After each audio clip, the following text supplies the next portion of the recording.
Bogard scot-free in every sense of the word. I keep my hands clean, sanitized. I've been analyzed the streets, found a way.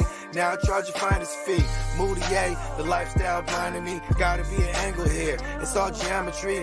It was all a dream. Like the late great notorious, the road less traveled, the road less glorious. The abyss of these bubblegate bitches. Still I rise in the midst of demons, blocking views and pictures. On the slide of future menus, looks bright on the new venues. Pressed it on wax, watch the saga continue. Lessons, the facts, it's all something we've been through. But when pain's no longer holding pain, that's just something I don't do. Ventilation's a healthy process to a regimen focused with lit views. Don't fall for traps, don't be confused, don't let them get you. What's up, everybody? Welcome in. Today it's Wednesday, March 9th, and we're going to talk a little SuperDraft Pro. I'm JC Money.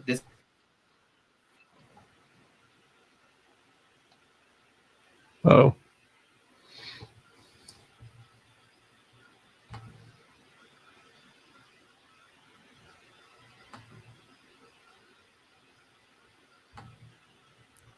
I think it froze.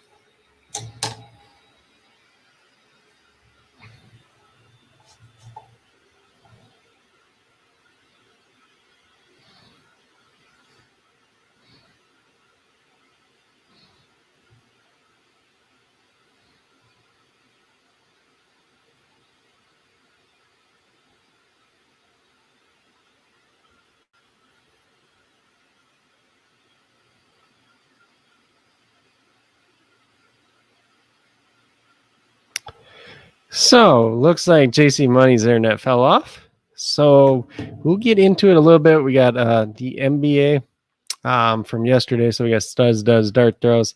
Let me just pull that up real quick.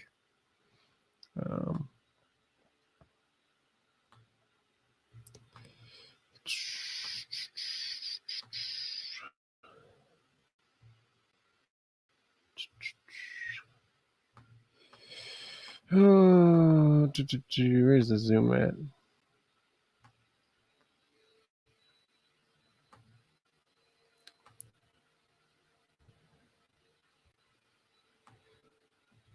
So in terms of the studs that there was yesterday, we had Darius Garland. He got 72.25 points before the multiplier, 1.25 points after the multiplier, got over 90 points yesterday. He's a guy that I was very high on yesterday to start off with. Then we had Andre Drummond, 50 points before the multiplier, 1.65 with the he had the 1.65 multiplier, ended up at 82.5 points. So he was very, very good yesterday. That's somebody I said to keep an eye out on, especially on that center position. Then we had Kyrie Irving. He got to 70.25. Kind of really hurt if you played Kevin Durant yesterday. Kyrie Irving was the one that we really needed. Fortunately, did not have a lot of exposure to him. He added 84.3 points after the multiplier. Then Evan Mobley, who we talked about quite a bit as well. He had 61 points before the multiplier, 1.35 multiplier, and got to 82.35. In terms of the duds from yesterday, really just two bad ones there. Jonas Valanciunas, he was at 1.25. I believe he had like 12 points. I did not put that in there for whatever reason. And then we had Kevin Durant at 23.75. He had a 1x multiplier, so obviously he got 23.75. So those are the two guys that really didn't pay off yesterday. In terms of the dart throws, we had Bruce Brown. He got 40.5 points, 1.85 multiplier, got 74.93 points. And then Goga Batazzi coming out of nowhere, 36.75 points. He had a 1.85 multiplier. He got to 67.99 points, so he was pretty decent there.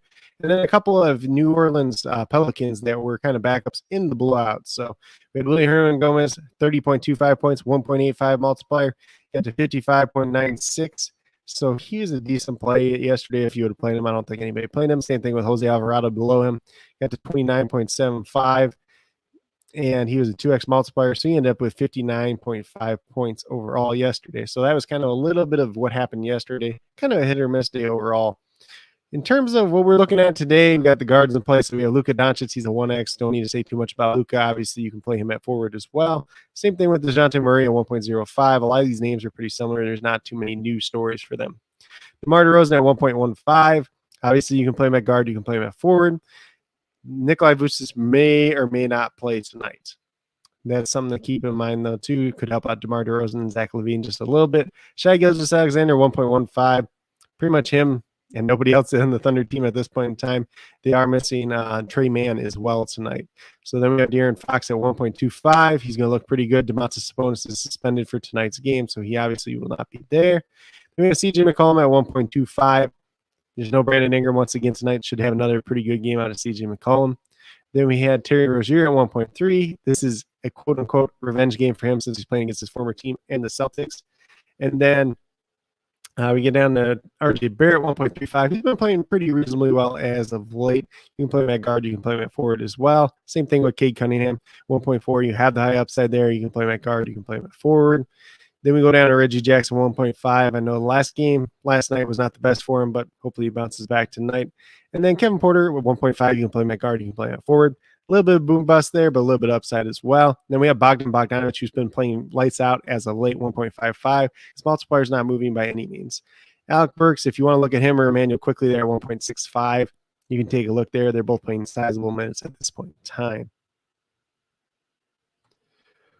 When we get down to the high or the dark throws and the high multipliers, so I, for whatever reason, wrote down Brian Williams. It's actually Brandon Williams for the Portland Trailblazers. Anthony Simons is not playing once again tonight, so he's a 1.8 multiplier. Saw him get over 100 points after the multiplier last time out, so definitely somebody in play.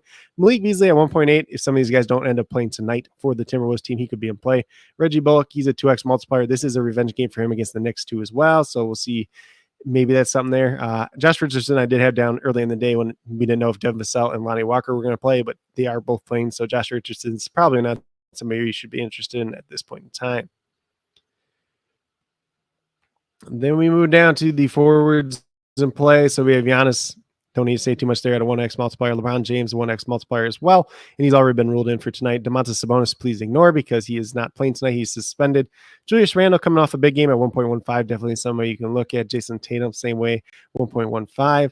Pascal Siakam, 1.15. Somebody you can take a look at. Kind of been a little bit more inconsistent as of late. Kyle Kuzma and Kristaps Porzingis both there at 1.25. Both play on the same team, obviously. Maybe hurt each other just a little bit more, but Kristaps played reasonably well his first game. Kyle Kuzma's been playing pretty well for a while now. Chris Middleton at 1.35 looks all right. Scotty Barnes, 1.45. Probably look a little bit better if Fred VanVleet wasn't playing today, but it looks like Fred VanVleet is going to play today. And then we have Mikal Bridges at 1.65. There is a little bit upside there with him, but there's also some downside as well. In terms of the dark throws and high multipliers at the forward position, we got Marvin Bagley, 1.75. There is no Isaiah Stewart tonight, so we're going to see some Marvin Bagley. We're going to see some Kelly Olynyk. If you want to take a shot on Kelly Olynyk at 1.8, you can definitely do that as well. Povashevsky for the Oklahoma City Thunder, 1.75. Looks pretty good tonight. They obviously have a ton of guys without injuries. He might find his way into that starting lineup once again tonight. Then Carmelo Anthony, 1.75. Probably going to play some small ball center once again tonight, so he could look pretty good as well. Then we have Jay Crowder at 1.8. You know, Devin Booker back tonight might hurt him just a little bit, but it's somebody that you could put in there if you want some defensive stats, a couple threes, and he pays off that, right? Jaden McDaniels, 1.85. Some of these guys end up missing for the Timberwolves tonight. He could be in play. Tristan Thompson at 2x. If Nikolai Vucevic does end up missing once again, Tristan Thompson could be in play at 2x.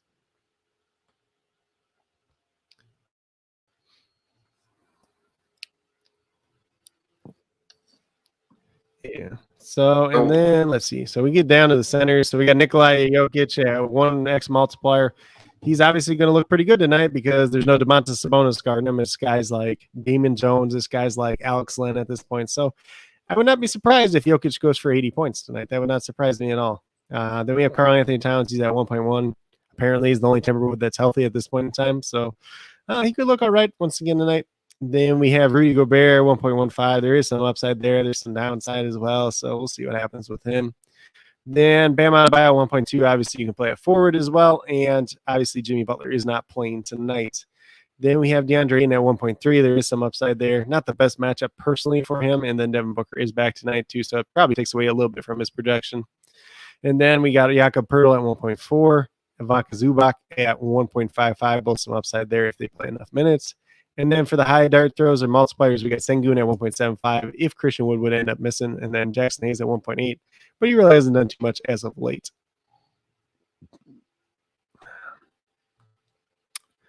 But from there, I'm going to go over to the injuries in play, so I'm going to refresh this page real quick.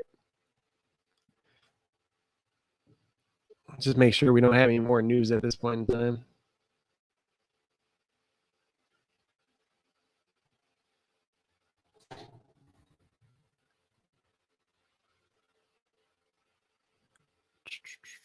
Okay. So for the Chicago Bulls, we have Lonzo Ball, Alex Caruso, Patrick Williams still out, and then Nikolai Vucevic is questionable to play. For Detroit, we have Killian Hayes, Frank Jackson, and Isaiah Stewart out tonight. I'm not sure if Saban Lee is back up with the main squad Pistons or not. If he is, he could get some run off the bench. Otherwise, we're probably looking at like a Rodney McGruder or something like that. Get a little bit of a bench run behind Corey Joseph. If you really want to take a dart throw on Corey Joseph, I guess you could do it. Might see a little bit of Cade Cunningham more at that point guard when Corey Joseph's not out there as well. So maybe Hamidou Diallo is the guy that pops up a little bit more tonight.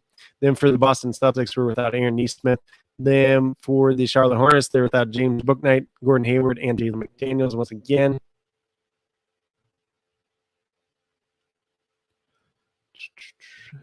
We move down to the Phoenix Suns and the Miami Heat. So that's the SuperDraft Pro contest, the Wild Six that we'll be talking about a little bit later. Cam Johnson, Frank Kaminsky, Chris Paul, Dario Saric are all out for the Suns. Devin Booker does make his return tonight. And then for the Miami Heat, they're without Jimmy Butler and Markieff Morris. It'll be very important to see who starts in place of Jimmy Butler, mainly for the Wild Six contest, not for the main slate itself. Then we move down to the Orlando Magic. They're without Markelle Fultz, Jonathan Isaac, and then Jalen Suggs is still listed as questionable. He did not play last night, so we'll see if he ends up playing tonight or not. And then we go down to the New Orleans Pelicans. We got Brandon Ingram, Larry Nance, Zion Williamson out. So obviously Brandon Ingram's out once again. Tony Snell did start in his place last night. Probably starts once again tonight. Not a good sign by any means. Not anybody you want to play on the SuperDraft side. Then for the Lakers, they are without Anthony Davis, Kendrick Nunn, Malik Beasley, and Talen Horton-Tucker. Both this is game time decisions, but both expected to play at this point in time. For the Houston side, they are without using Garuba, John Wall, Christian Wood, Jayshawn Tate, and Dennis Schroeder are all listed as questionable to play. We'll see if they end up playing tonight or not. For the Atlanta Hawks, they have Kevin Huerter listed as a game time decision, but expected to play. So he should be back tonight. Probably doesn't change too many things up overall.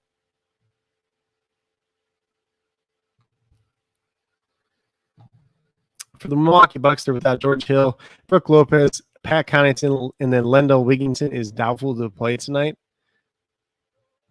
So probably nothing really new there. Obviously, Lendell Wigginton's the newest one, but they have Javon Carter. They have some other guys that can play anyways.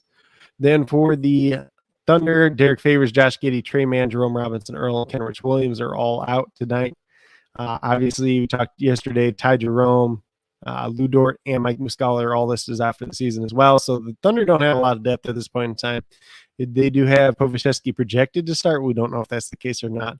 For the Timberwolves, Patrick Beverly, Anthony Edwards, Torian Prince, D'Angelo Russell, and Jared Vanderbilt all listed as questionable to play. So quite a few guys there. Jalen Noel listed as a game time decision, but expected to play. McKinley Wright is listed as a game time decision. He probably doesn't end up playing either way, though. For the New York Knicks, Quentin Grimes, Nerlens Noel, Cam Reddish, Derrick Rose, Obi Toppin are all out. And then Mitchell Robinson listed as questionable to play with an illness tonight. For the Dallas Mavericks, Marquise Chris, Tim Hardaway Jr., Frank Ntilikina, Teo Penson are all out. And then Jalen Brunson is expected to make his return once again tonight. For the Toronto Raptors, they're without OG Anunoby and Malachi Flynn. David Johnson is questionable, but it's not really in the rotation either way. For Fred VanVleet, he should be back tonight, so that's going to be a little bit of a difference there for Toronto. For some reason, he doesn't end up playing Scotty Barnes. Gary Trent would look a lot better tonight. For the Spurs, they're without Ketta Bates, Deontay Kayuk, and Romeo Langford. So not any big names there. A little bit of depth, but nothing crazy overall. Not anything that's going to change anything from a super draft perspective. For the Denver Nuggets, they're without Cam Murray and Michael Porter once again. Bones Highland and Will Barton are both questionable to play. Will Barton did miss the last game out. Zeke Najee's game time decision, but expected to play. For the Kings, they are without Terrence Davis, Rashawn Holmes, Domantas Sabonis, and then they have Jeremy Lamb, Mo Harkless, both listed as questionable to play. Both didn't play the last time out. For Portland Trailblazers, we got Eric Bledsoe, Damian Lillard, Didi Lozana, Joseph Nurkic, Anthony Simons, and Justice Winslow all out once again. So the biggest one there was just Anthony Simons being out once again for tonight's game. So Brandon Williams is in play. And then Utah Jazz don't have anybody injured at this point in time. For the Washington Wizards, Vernon Carey and Howell Neto both listed as game time decisions, but expected to be available to play. And then the Clippers are without Robert Covington, Paul George, Kawhi Leonard, Norman Powell, and Jay Preston. So no changes there from last night. I think my shit's working now. Jesus. Okay. Cool. Yeah, dude, I even plugged in. I was plugged in, and it wouldn't even, I don't even know what's going on with the internet here. It's so bad. It's so bad. Yeah. Unbelievably bad. But yeah. It's that cold. Dude, this is that cold of Minnesota. No, it's just Probably some. It ain't even that cold probably today either. no, it's like in the 20s, but it's not cold enough to where the internet should be bad. That shouldn't be affecting the internet. Yeah. It's just Let's see the what we got internet here. It looks like Like I feel the wiring in the building is cold. Anyways, where are we at? we're ready to build some lineups. If Yeah, you're since ready. I rudely interrupted you with the internet. Yeah, being so shitty. Jason Tate and Christian Wood are both out tonight. Jared Vanderbilt will not play tonight. Patrick Beverly will not play tonight either now. D'Angelo Russell is available to play. Anthony Edwards will play. Yeah, okay. So that's what we got there. So we'll have to see what Kenyon Martin Jr.'s multiplier is because he might end up starting tonight for Houston. Martin. All right.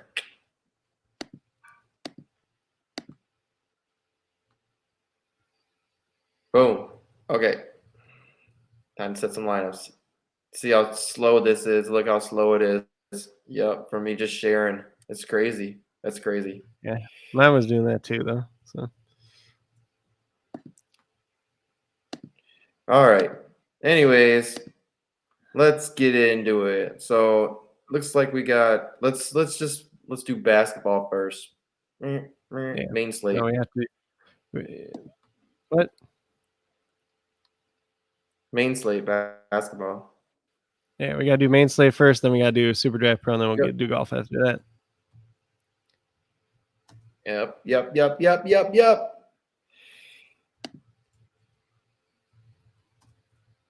All right, let's get into it. Bam. Dollar lineups. Got $3 lineups. Yep. I'm just posting all this stuff real quick about these injuries. We just need this freaking Nikolai Vucevic news already. It doesn't matter as much for SuperDraft, but Sengun you can play at forward, right? Let's see. On SuperDraft, right? Or just center? I'm looking. I can't remember.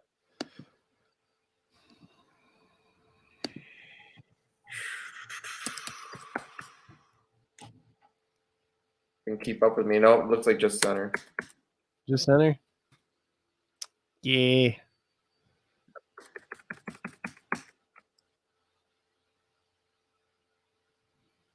Slow motion for you. So, yeah. I mean, I think. who else be like a forward tonight? Nobody. I know. Can you look up the multiplier? Can you look up the multiplier Martin for Houston? Can do. Martin.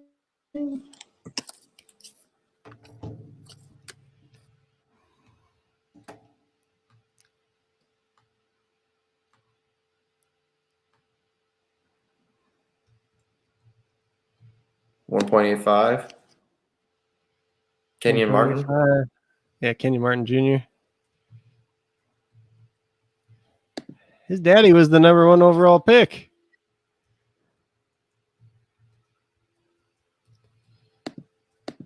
Why do they got Junior next to his name? What the hell? They don't have it? No. Usually they just call him KJ Martin in most places. Definitely says Kenyon. Yeah. Well, it's Kenyon Martin Jr., but most places just call him KJ. Dang, this is slow today, bro. Slow rolling. I do not like it. Rise. It makes me a little upset. Okay, so where are you at right now? I mean, let's start this from scratch. You had to start from scratch. Too late now, sucker. You just kept over there. I mean, I like McCollum. Yeah, McCollum's easy tonight. Yeah, I mean, there's a lot of guards that you can play tonight. That's for sure. I like Fox too. So let me see this real quick. I'm just putting Sengun in my stuff.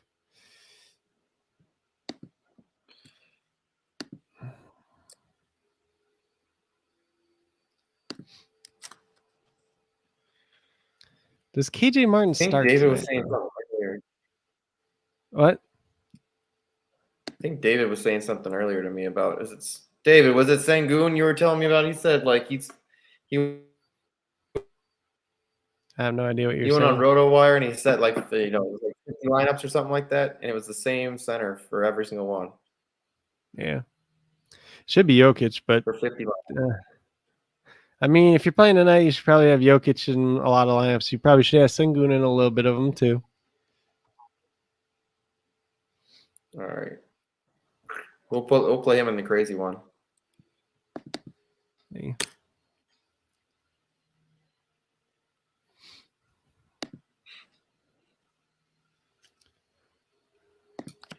Let's see what they've got forward. I mean, we can play Giannis probably. I mean, LeBron probably. Yeah, you can play Giannis, LeBron, Luca. You don't play Luca at guard tonight. There's too many guards. You can play him at forward. Oh, you can play DeRozan. You can play. There's a lot of options. If we're being honest. I don't like. Let's see, forward. I just don't like some of the. I mean, What? Poku. I mean, he's okay. He did well last night. He's probably going to start with the multiplier. What was he that? had like 36 points. He's probably had 36 points before the multiplier, and he's probably going to start tonight. Yeah, I mean, I'm fine with starting him. I mean, he did well for me last night. Yeah, he did okay. You're so hard to please sometimes. Who, me? Yeah. Yes, you. The dude didn't have 60 points, so he sucked. You got it. I ain't playing Bam. Yeah, I'm not either. Just looking. I might play Tatum. I'm trying to see how much Sengun is on FanDuel. I don't know. I feel like forward tonight you play two safe guys, and then you play the guy with a little bit higher multiplier. That's about it. DeMar. He's just such a safe play. Who? Yeah. And I don't know. I don't think Vucevic plays tonight. So, but if you're playing DeRozan, you got to play him at forward because there's already too many good guards, anyways. Because you got Shai Gilgeous-Alexander, you got CJ, you got De'Aaron Fox, you got DeJounte Murray, you got Terry Rozier, and you got if you want to play Brandon Williams at 1.2 or at 1.8, you can play him too. There's probably 7 viable, really viable guards tonight. So anybody that's a guard forward. What about Sengun, David? Well, unfortunately, we can only play Sengun at center. So we're going to play some lineups that have Jokic, and we're going to play some lineups that have Sengun. If you play on any other site, you can play Sengun at power forward too. It's kind of nice.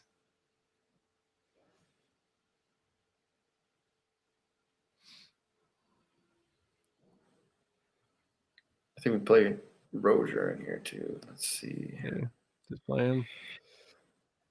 Call it good. Then move to the next one. Move on to the next one. So McCollum, Fox, Rozier at guard.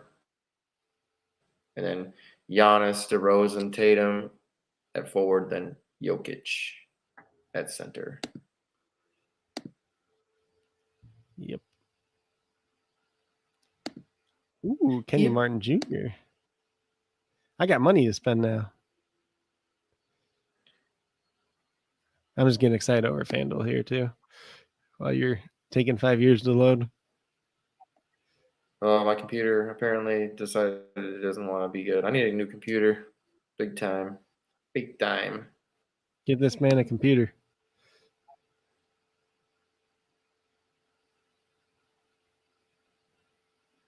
Want to play some Tyler Hero? I got him in one of my lineups.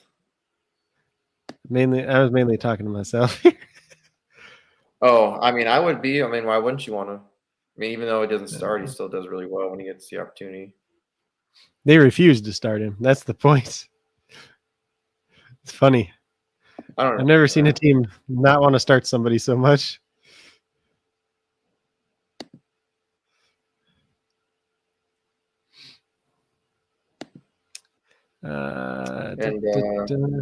Come on, load. There you go.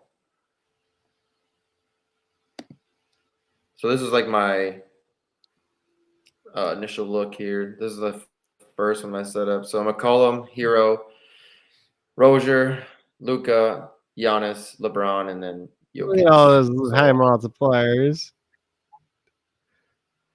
Lots of 1Xers. I can't remember what I was just doing. It's fine with me. Especially if they all go off and hit 70, then you're just like, all right, that was okay. What the heck? All right, let's get a crazy lineup here. I think FanDuel just broke.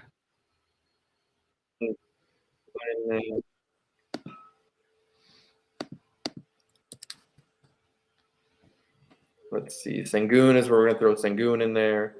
Yeah, so Sengun. You want to play Kate Cunningham in this one too? Brandon Williams at point guard. Probably play Cunningham at forward, but okay. Oh, yeah, we can do that. Remember, Williams like, who's this guy that got like 100 points? The guy I told you to play. Yeah, you did tell me to play. I must have just missed him. Well, he's in 2 of the lineups last time. I know that. You want to play Quickly? Quickly's been playing really well lately. I don't know why, but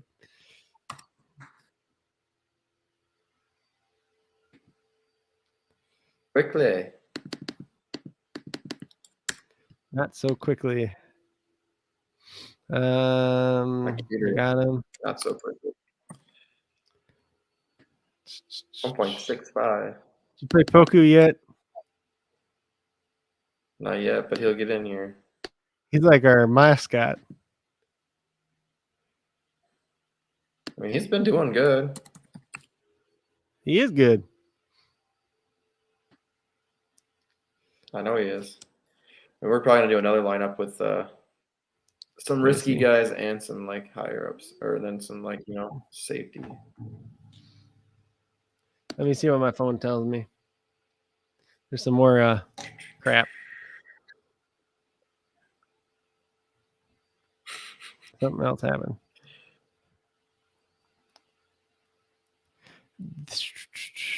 Vucevic is playing. Bogdanovic's been playing. Vucevic is playing. Yeah. Bogdanovich has been awesome, man. I know he is. Even if they hate me. They're playing against the Bucks. Playing against the Pistons. No, this is Milwaukee. Yeah, Hawks. Sorry. I thought you were still talking about Vucevic. No, I'm playing Bogdanovich. Too many itches. I might play Bogdanovich. Yeah. I wish they had let him be small forward eligible, too. But no, that'd be too easy. So Bulls starters. Let's see. We got Bulls and Celtics starters and Hornets starters. So Bulls starting DeSamu, Zach LaVine, Javonte Green, DeMar DeRozan, Nikolai Vucevic. And then Boston starting Marcus Smart, Jaylen Brown, Jason Tatum, Al Horford, Robert Williams. And the Charlotte Hornets are starting LaMelo Ball, Terry Rozier, Miles Bridges, PJ Washington, Mason Plumlee. So no changes. There are no real surprises. The only thing we learned is that Vucevic is actually playing, which I don't know why he's playing. They're playing the Pistons. Oh, the Pistons are actually playing better now. So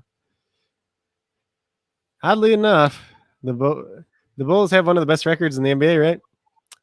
They have not beaten the top 3 team in either conference.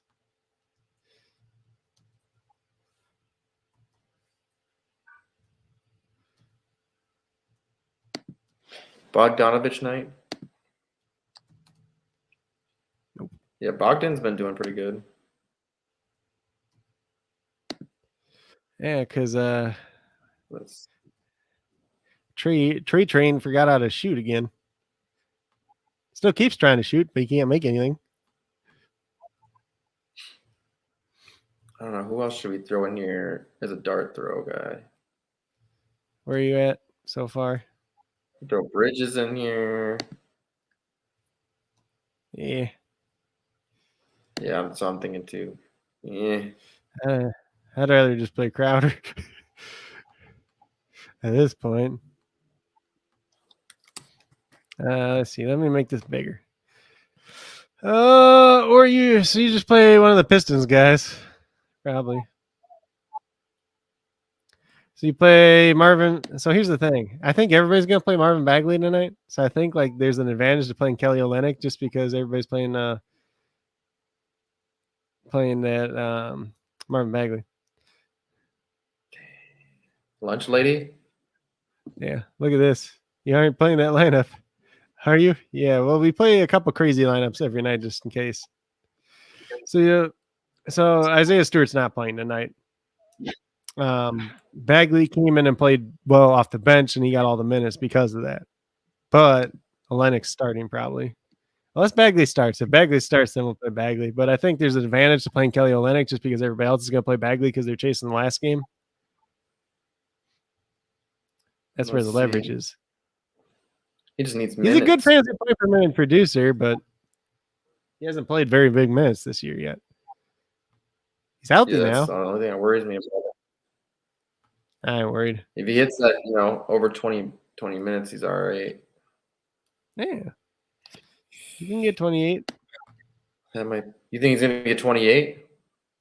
He could. I don't see where he's done that recently. Because Stewart's been playing every game. Like, he can't do it when Isaiah Stewart's playing. It's impossible. Because he's coming off the bench.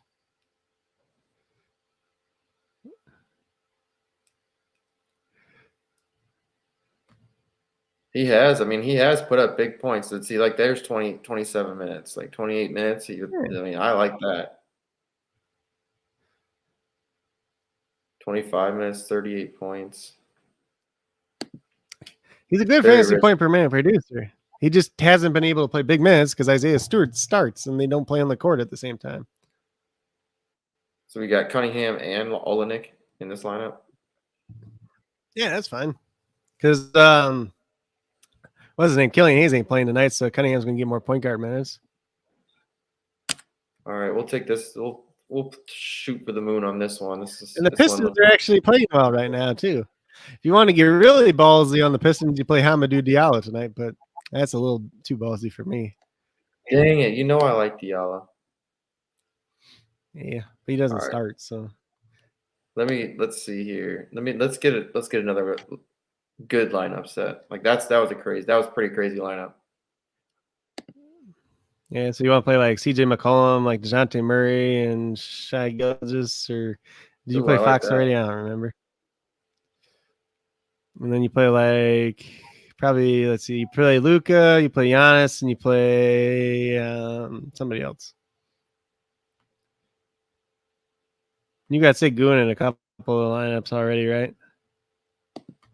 I got him in one lineup. Yeah. You didn't put him in both those last two? No. I got Jokic in two. Yeah. Sengun in one. Those are my lineups right now. Hold on. I'll go over this screen and make it bigger so I can see it. You just got to click the big screen. Yeah. Okay, that's fine.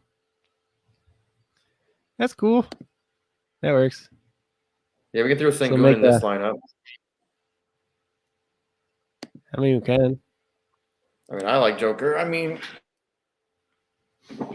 Like, there's a world. Okay, so there's a world where he only gets 48 points tonight just because they blow out the Kings, but there's also a world where he gets 80 points tonight. He's the best guy on the slate without a multiplier. Detroit Pistons.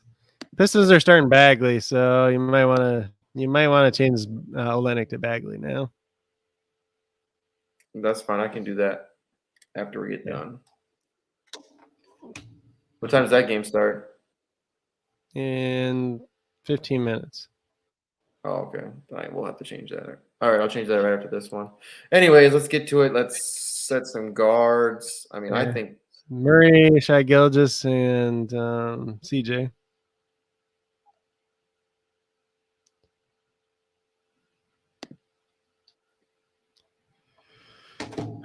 So now we have to play Bagley.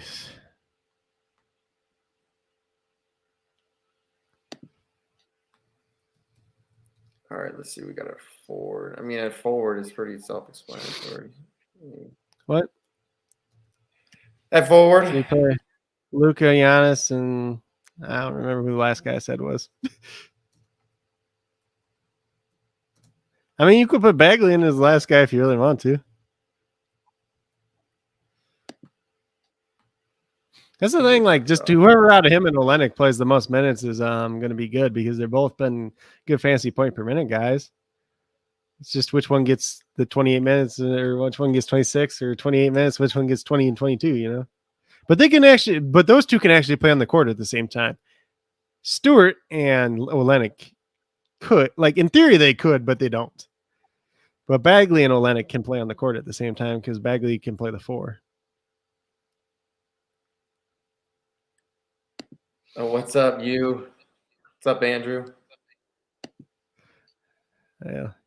He said always Bagley over Kelly. Well, if Kelly started, we could play him still. Yeah, last night I would have put second in the dollar lineup if I would have kept in Giannis over KD, but nobody sees that coming. I mean, KD burned a lot of people last night. A lot of people. Yeah, but I mean, it's okay. So here's the thing, too. It's just like that. He ruined a bunch of people's parlays too. So some guy like put a tweet out and KD actually like quote tweeted and he says like, I don't remember exactly what he said, but he's fucking hilarious. Yeah, I mean, he burned a lot of people. Yeah, so I'm gonna change up my core real quick.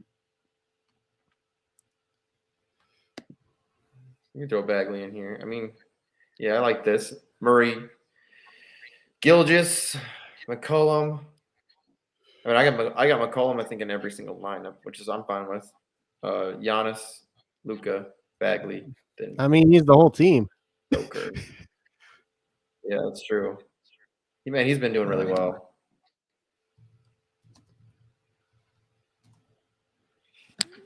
So yeah.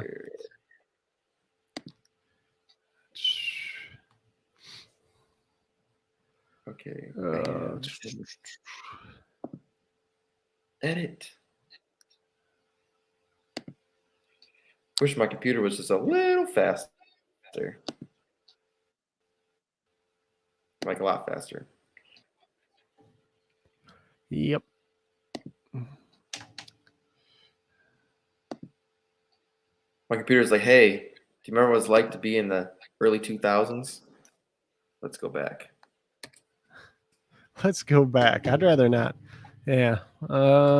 So what are you doing now? I was fixing that, putting Bagley in over Olenek. Okay, well, it looks like we got the Thunder starters now. So Thunders will start Shai Gilgeous-Alexander. They're starting freaking Lindy Waters. Aaron Wiggins, Darius Bazley, and Roby. Lindy Waters wasn't even good at Oklahoma State. Or I think it was Oklahoma State he played at. He had a couple threes against Kansas, though, so fuck him. But that guy should never be starting ever for an NBA team. That's when you know the Thunder are bad and all their backups died. Like, that guy shouldn't even be on an NBA contract. Ooh, that's pretty intense. You think you should be on it over him? No. No, but there are guys in the G League that are better than him that you could sign pretty readily. Yeah. He's going to start and he's going to play like 12 minutes the whole game probably. Just because NBA teams are weird. They're just like, nope, can't start Povashevsky. Even though they started Povashevsky a couple days ago. It's like, what? All right. We got time. We can set another one if we want to. Yeah, I guess. Let's see. You want to play a real one with Brandon Williams in it instead of a fake one? Sure. So we'll play Brandon Williams. We'll play one that doesn't have CJ McCollum in it for once. Terry Rozier. Rozier and Fox and Brandon Williams. Are I don't these know two why I the kept same? calling him They Brian got- Williams. This isn't a fill and kill. I'm probably getting this one then. Where'd it go? Oh. Less people in this one. Damn. Josh Primo is out on Wednesday due to an illness. Probably doesn't matter, but okay. Should have just been filling lineups in this one, not the other one. Shit. Well, you done goofed. Shit. Jalen Brunson will play tonight, which we pretty much knew. Shit. That's all right.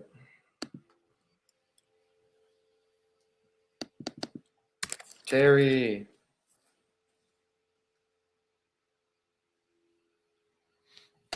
Let's see All what right, we who got else do now. we want to play a guard?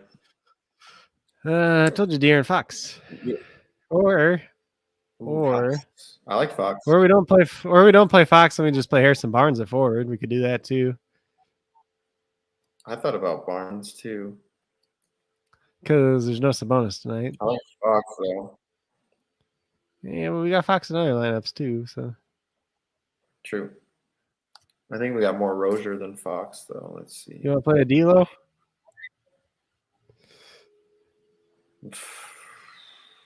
There's no Beverly tonight, so you should have more assists at least. Let's see. Who do we say first? What? Fox, then we said someone else. I don't remember. Fuck. Just put Harrison Barnes in real quick. Oh, that's who it was. Barnes. Yeah, but he's got to play forward. You want to play a Kuzma? We Do I love wanna- Kuzma. Kuzma is like I got a love-hate relationship with him. I loved him when he He's was been at he's been over 50 points like the last 5 games. I loved him when he was at 1.45. We got to play Jakob Pertl. I don't even know who they're playing tonight, but that's my dude right there. Who do they even play tonight? They play Toronto. Yeah, he can. Yeah, that's a revenge game. Know how much you love revenge games. I do love revenge games, but he's been having. So we're playing he's been Jakob like, Pertl against his former team. Don't worry about it. His former team. He'll do all right. Don't sound so excited over there. We know what he can do. I'm not. I know what he can do. Just do it.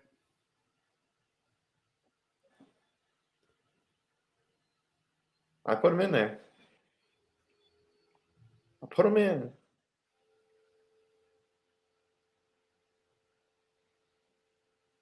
Who else though? Let's see here. A guard.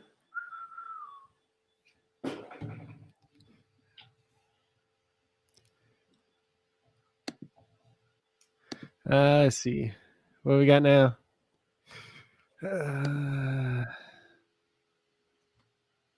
Guard.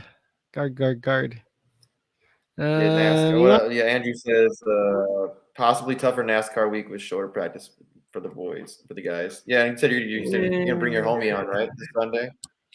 Maybe. If he's available. Just put Luca at guard, I guess. What's up, Antonio? After I said play Luca at forward every time, play Luca at guard this time, and then we'll play somebody else at forward.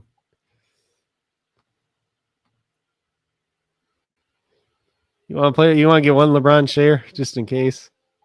I got LeBron in one, but I actually like LeBron tonight. For once. You have one? I didn't think we had him. Yeah, we do. I had him Screw in it. We'll my put, lineup. screw it. I mean, I Put like Chris this Middleton in there. Middleton over who? Over LeBron. Bagley over who? For what? If you're asking about NASCAR, or, Dave, if you're asking about NASCAR Fantasy Live, it's Bagley over Kelly Olynyk. Bagley is starting tonight. Just tell me the lineups for the Phoenix and the Miami game.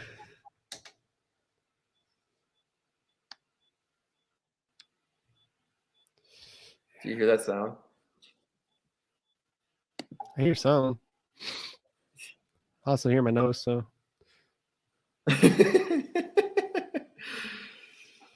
What? Oh yeah, Bagley over Olenek. I think that's what we were saying earlier. Yeah. I think that's what The he's saying. lunch lady. Yeah, I like. So if Kelly started, I like Kelly just because.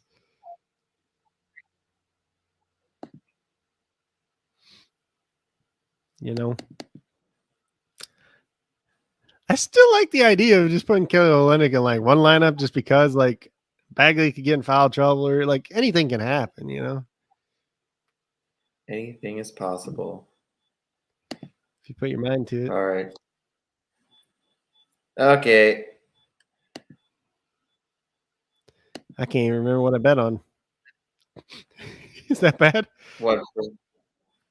Prize What I picks? bet on tonight? Terry Rozier, points plus rebounds plus assists.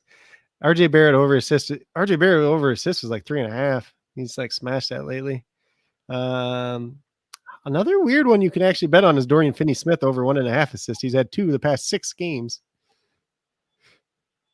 I bet on Jay Crowder fantasy points over 23 because that seems super low. Like even if he has a bad game, he's still probably last 5. Dang it, Dan. Sending me a lineup now. All right. All right, let's see then. Let's talk about the pro contest tonight. It's at 7:30 Eastern. So did I set it for all of them or just for one? Let's see. Look at all the entries I have for golf. Let's go. How many? 7. One of them is for a contest, for a coin contest. I'll have to show you some shit. We can now start creating our own contests, but we have to like go through Eric.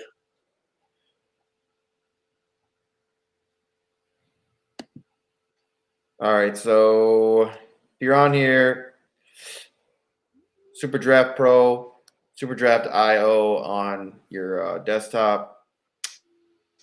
But yeah, you come in here, come to the lobby, and you come in here, you're looking for your subscription contests. Down here in subscription, there will be, let's see, so it'll be NBA here and then PGAs for tomorrow. I've already got my, let's see, Elite one set, so we might as well just go in here in the premium and set one. Yep.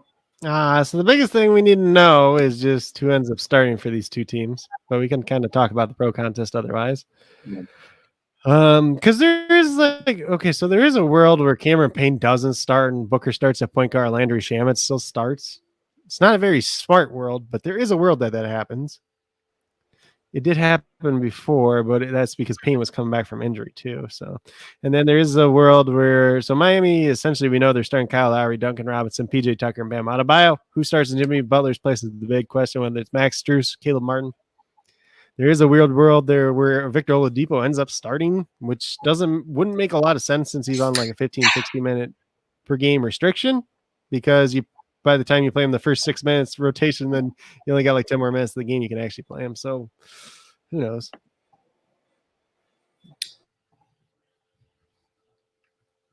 Yeah. Boom, boom, boom. And like pro picks too. I mean, pro picks have, they got It's champion. They got DeAndre Ayton and then Tyler Hero, and in all of their lineups. So 3 lineups they have Ayton, and 2 lineups they have Hero as a champion. But it's crazy. Like I was telling you earlier, is they don't have any Ayton in co-champion. So Yeah, I don't really like Ayton that much tonight either because I like Ayton. Bam is one of the better defenders at center in the entire league. So it's not a very good matchup. And Bam is more athletic than Ayton too. So that's true. I guess they do have it's a tough match. They won co-champion. Yeah. Yeah. Technically, I'm playing both of them technically, but I'm just playing them in the flex spots. I got that Hero in the champion spot though. I can be I got your hero, baby. Too.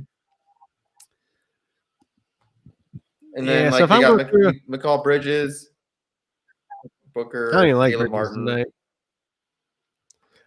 Bridges has to go off. They got Cameron Payne in there though, and every single one. For what? What was that? For what? Just regular flex spot? They just have Cameron Payne. Yeah, he's worth having in a regular flex spot. I don't think he's worth playing as a co or a champ at this point. Oh, Crowder? No, Payne. Yeah, but what about Payne? Oh. We're just talking about Payne. That's what I'm talking about. Yeah. They got Payne and Crowder in there. Yeah. Crowder's fine. Just as a flex. I had Crowder. Yeah, I had Crowder in as my last guy in the flex spot, but I'm either playing Max Strus or Caleb Martin there. If you really want to get some good leverage, you could try to play Gabe Vincent in one of your flex spots, but the last game he only played 3 minutes in blowout time. There is a chance that he plays more tonight, just with John Jimmy, but it's risky. So if I'm looking at the Suns, obviously Booker, this is his first game back, coming back from COVID protocol. I think he'll be fine. I put him down for 36 minutes. He might play less than that. I am projected for 46 points, which is the second most. So technically Caleb Martin I projected for 22, which at his multiplier makes him the most, but I don't trust it. So, but I also have him at 28 minutes. If he doesn't start, if Strus starts, then I like Strus better. So I think I might do one with Martin in there as just the co-champion, just because. Yeah. I mean, so if I was somebody that's playing Martin tonight,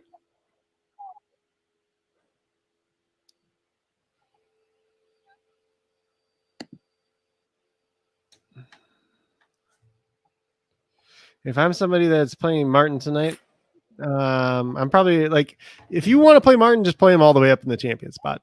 That's because you're not going to gain any advantage playing him in the flex spot. Martin? Yeah. So just saying in general. So if you're going to play Martin, you're probably you're already kind of taking a risk. But if you're just taking the same risk as everybody else, it doesn't make you any different than anybody else. Yeah, so that's what Andrew had. So Andrew had that line up there. But they don't have Martin in any of the Gabe Vincent's starting. Gabe Vincent's starting tonight. So that changes everything. So the Heat are starting Kyle Lowry, Gabe Vincent, Duncan Robinson, PJ Tucker, and Bam Adebayo. And then Phoenix is starting Campaign, Devin Booker, McKell Bridges, Jay Crowder, and DeAndre Ayton. Okay, so this is a big question now. The Strus play tonight. That's a big question. What's the multiplier on Gabe Vincent for the regular flex spot?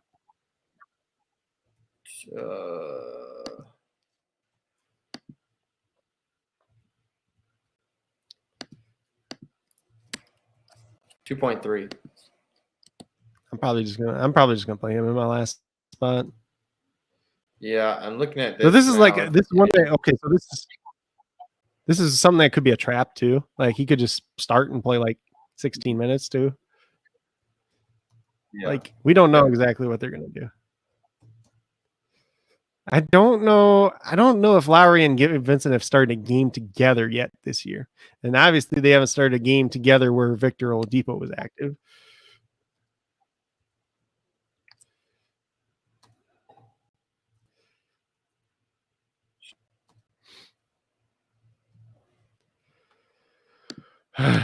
Frustrating. Yeah, it definitely is frustrating. I mean, I like Payne, but I'm not gonna like, especially what you said with Booker coming back. Not like I think playing is still worth playing in a flex spot. I don't think he's worth playing in anything above that. He does have the upside, like if Booker is limited, like say Booker only plays 28, 30 minutes, then obviously Payne looks better. But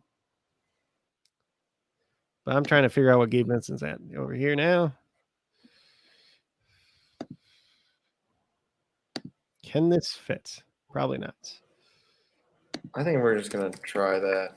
Vincent starting.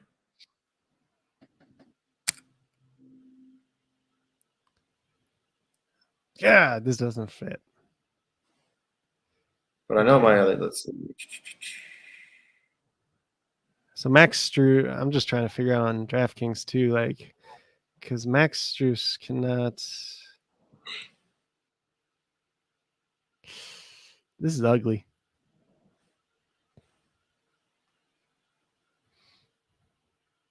I like Lowry though, but like I said, coming off his first game back last or 2 games. He only shot the ball 3 times in 32 minutes. Yeah, that's crazy. Which obviously he shoot the ball more with out Jimmy there, but I don't like Lowry as much because Gabe Vincent's starting alongside him, and the fact that Victor Oladipo is probably going to play alongside him at some point in this game too. Last game, Lowry and Oladipo, they pretty much kind of staggered each other though. But if they play alongside tonight, then it hurts him. I don't know. I like Vincent now, I guess, but.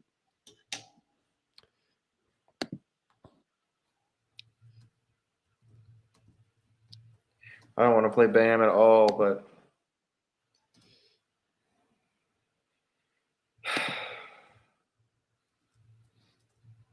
he just has such a shitty floor. But Jimmy's not playing. That's true. Like, okay. There's a distinct way to gain an advantage on this slate if you don't want to play Bam Adebayo, but it's also like you're hedging so much. So like if you don't play Bam Adebayo and you play Kyle Lowry, you could do that in theory because everybody else is going to play Bam Adebayo because Jimmy's not playing. But you're also hedging your bets a lot on Bam Adebayo not performing well tonight. So you can do it. It's just extremely risky. You like Crowder over Bridges or Bridges over Crowder? I'd rather play Crowder because Bridges ain't playing well lately.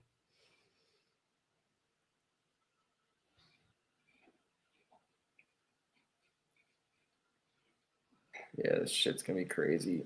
It's gonna be dumb. I feel like they've been picking some bad games. It's not even like a bad game. This is actually a good game. It's just Jimmy's not playing tonight, obviously. This is actually a good game for Wild Six, honestly. It's a lot better than like Lakers and Dallas. Yeah, I agree. Where you got LeBron, Luka, and then you just got to pick your poison on the rest of the guys. I guess we'll just roll with this. Hero, Booker, Vincent, Payne, Bam, Crowder. Is what it is. Call it like it is.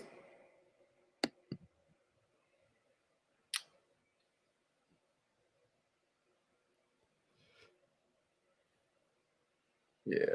I'm excited more about golf. I'll tell you that much. Players. The players. Yeah. So did you say what lineup you had you used there at? Yep. And I'm just gonna throw in one of these other ones that I've already got saved.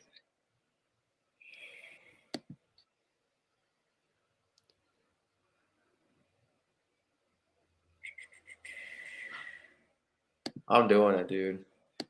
What? Martin. You're not playing Bam? I am. Bam's in there. What are you doing then?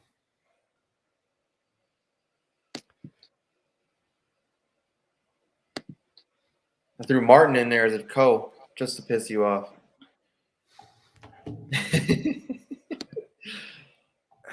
He's super risky now.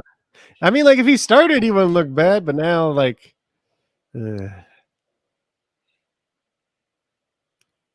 He is starting. no, he's not. You said Martin was, He's not starting. I think you said Martin was starting. No, Gabe Vincent's starting. Oh, Vincent's starting. That's right. That's why I'm playing Gabe Vincent. But like it could be a trap too.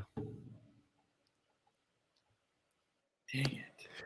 You know who's gonna have the random good game tonight? Freaking PJ Tucker. Because he'll play like 30 minutes instead of 26 or something and actually do something for once. I'm doing it then. He's going in there. Yeah, put him in over Crowder then. Over Crowder. Yeah. I put him in over Martin. We'll put Payne in then.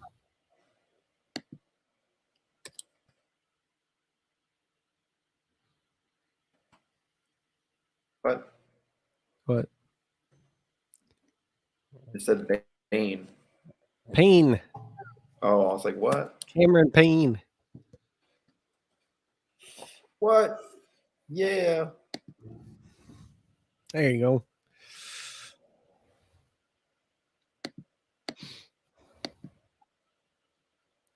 I wonder, there's probably a case to be made to put Bam at champ too, but I didn't do it. That'd probably be the winning lineup. Bam and champion, Hero at co-champion, and then Booker, Payne, something. I'll do that right here.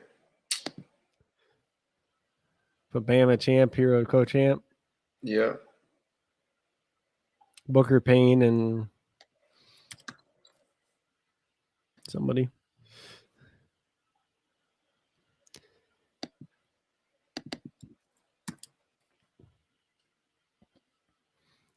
Is this the game Duncan Robinson actually does something? Probably not.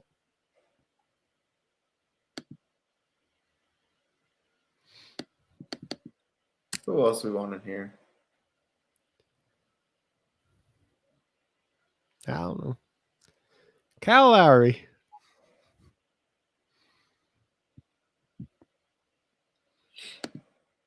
Screw it. I wonder how many people are actually going to play Lowry tonight. Let's see what happens. Is there a let me look on Twitter just see if they say anything more about Oladipo's minutes. Ooh, time to get into some golf, bro.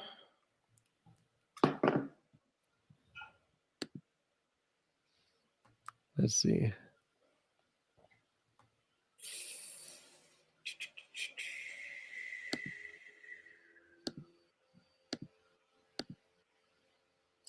Time to talk some golf. Hold on. Spolstra was asked before the game whether there's any change to Victor Oladipo's minutes restriction of 15 minutes tonight. Nope, same. I'm going to give him the same answer for a while. So he's stuck on 15 minutes once again tonight. Yeah, that's what I saw earlier. Well, there wasn't an actual update. You know what I mean?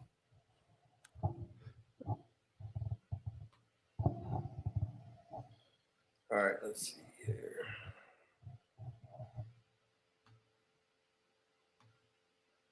Okay, let's talk some golf. Let's get into golf. Oh, so do you have the thing up? Yep.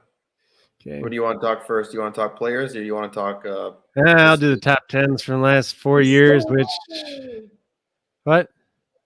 Oh, just saying history. Yeah. So top 10. So last year, the Justin Thomas won. Lee Westwood got second. Bryson was third. I got Brian Harmon, Paul Casey, Taylor Gooch, Corey Connors, Shane Lowry, Daniel Berger, Matthew Fitzpatrick, Sergio Garcia, Charles Howe III, Siwoo Kim, Jason Kokrak, Victor Perez, and John Rahm. And some of these have more than 10 because people tied for like 9th or 10th place, and there's a bunch of them that tied. So I leave everybody there. Back in 2020, this event actually ended up getting canceled part of the way through because of COVID. So these are kind of like unofficial results. So take that with a grain of salt, however you like. So Hideki Matsuyama was first. He was in first place when it got canceled. Harris English was second. Bazuda Hoot was third. We have Siwoo Kim, Mark Leishman, Patrick Cantley, Graham McDowell, who actually did well last week. Daniel Berger, Webb Simpson, Jason Duffner, Rory Sabatini, who withdrew last week. I don't know. Do you know why he withdrew last week? Yeah, I'm not sure. I don't know. I don't know if he's playing this week. Scotty Scheffler, Keith Mitchell, Jim Herman, who I've never even heard of before. this Cam Champ, who's played like crap lately. Nate Lashley, Corey Connors, Rafael Barrel, Cabrera Bello, Victor Hovland, Colin Morikawa. And then back in 2019, we had Rory won it, Jim Furyk, Eddie Pepperell, whoever that is. Then we had Jonathan Vegas, Tommy Fleetwood, Dustin Johnson, Brandon Sneck. I can't even pronounce that. Snedeker. Yeah. Jason Day, Brian Harmon, Hideki, and Justin Rose. And then back in 2018, Webb Simpson ended up winning. Shoffley was second. Then we had Charles Schwartzel, Jimmy Walker, Jason Day, Jason Duffner, Keegan Bradley, Tommy Fleetwood, Danny Lee, and Harold Varner, the third. So, yeah, that's kind of the last 4 years worth of stuff. Keep in mind, one of those years wasn't like a real full tournament because COVID. In terms of what I got here, so I got kind of my list here. So we got Justin Thomas. He's a 1X. He's playing well. He obviously won last year, so he's a decent play. He's just got a low multiplier. Patrick Cantley is playing well. He's got decent course history. John Rahm. Like, you don't really need to say too much there. Number one player in the world right now. For now. I mean, if Colin Morikawa finishes so many places higher than him today or this week, he'll actually pass him. So if Hideki wins this, he'll have probably the best resume in the last year. So Hideki's got really good course history. He's at 1.05 here, but he is dealing with a neck injury that's been bothering the crap out of him, supposedly. So he's a very risky play. It's just the narrative. The narrative is crazy. Like he won the Masters. He won the Zozo. He won. Was it the Honda? No. I don't know. He won one of the ones right? in Hawaii? The Sony, right? No, yeah. Is that what he won? One of the ones in Hawaii. Yeah, I think it was the Sony. So I mean, that's 3. So that's 4 wins in the last year. That's pretty crazy. Yeah. Then we have Rory McIlroy after that 1.05. Obviously, he's been playing well lately. Besides one day last week, everybody struggled last week on the weekend anyways, though. He's a previous winner, obviously. Got Paul Casey, who has decent course history here at 1.1. He always plays. Paul Casey is somebody that always plays well at bigger events too. And he doesn't play like a ton of events anymore, but he's always somebody that's consistent at bigger events. Billy Horschel, he's been playing really, really well. He keeps not winning though. So that's the one thing with him. He's really close to winning. Like, what is it, like 3 out of the last 5 events he's been really close to winning, and he's just come short like the last couple of days. Kokrak, he's at 1.1. He's got good course history. It's been really hit or miss this year, though. His putting at the end of last year, he was starting to putt better. This year, it's kind of gone back to not putting so well. So we'll see how he does. This is a decent course for him, though. Morikawa is at 1.1. That's actually a pretty good multiplier for him. He's obviously been playing well. He's got decent course history here. He doesn't have really, really high finishes here yet, but I would not be surprised if he ends up winning the whole event either. So he's just that good. Then we got Zalatoris, who's your boy. He's at 1.1. He's playing well. He's just had the yips. I mean, so what the crazy thing is his putting as of late. Like within 5 feet, he keeps missing these little putts. And those freaking really matter. Matter. He's somebody that, like, a lot of these courses, he doesn't have the best course history on too. I get like he's still young, but like for somebody that's as good as he is, you would like to be a little bit better. So it's he's harder to predict where he's going to do better at least. Let's just put it that way. Then we got Louis Oosthuizen, who is at 1.15. He's solid. He's got decent course history. He's a safer play. Webb Simpson, he's a previous winner here. He had 1.15.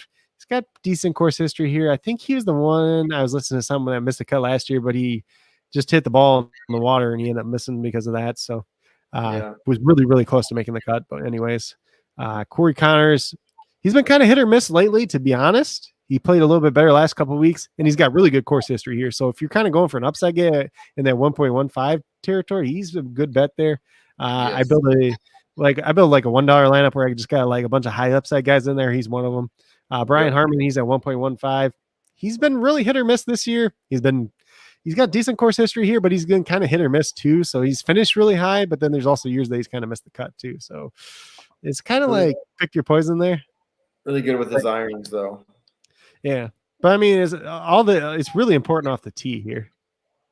Yeah, I agree. And the weather could be a factor. They said when they got in their greens, they have that aeration system that they have. That what's it called? Yeah.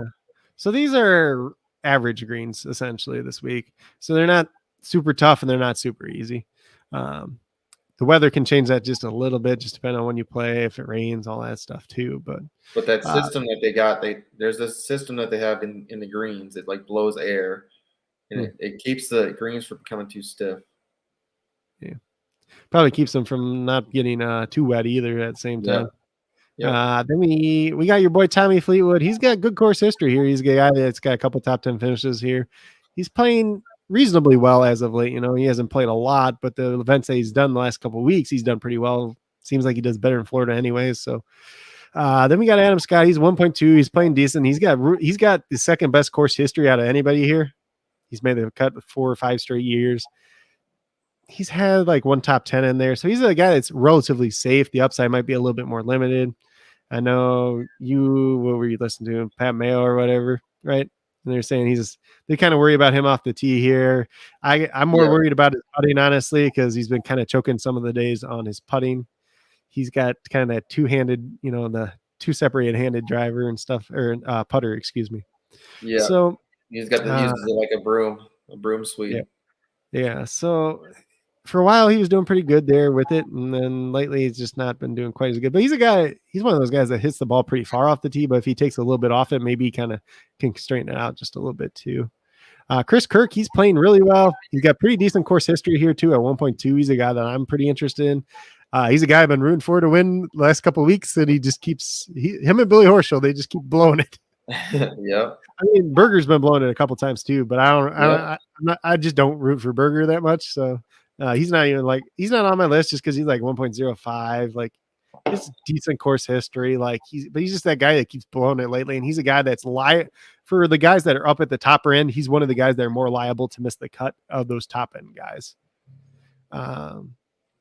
See, where was I? So Russell Henley, he's actually playing really well. He's a 1.2, but he has very, very lackluster course history here. So he's missed like 3 out of the last 4 years. He's missed the cut here. So, if you want to take a chance on a guy, that's maybe somebody you take a chance on, play a little bit safer with the rest of your lineup.